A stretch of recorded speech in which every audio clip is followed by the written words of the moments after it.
É coisa que eu dou valor, papai. Olha só. Peixinho acabando de ficar no ponto aqui, acabando de fritar. Ver se eu consigo tirar. Olha quem tá aqui, viu?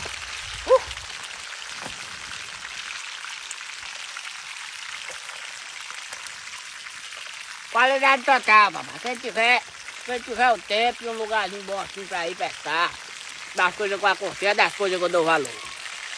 Ana Bota. É bom, né? Show demais. O que é as 3 coisas que tu mais dá valor na tua vida? Mulher, mas a minha mulher. Peixinho frito desse jeito aqui. E Deus. Deus é bom não. Deus é bom o tempo todo.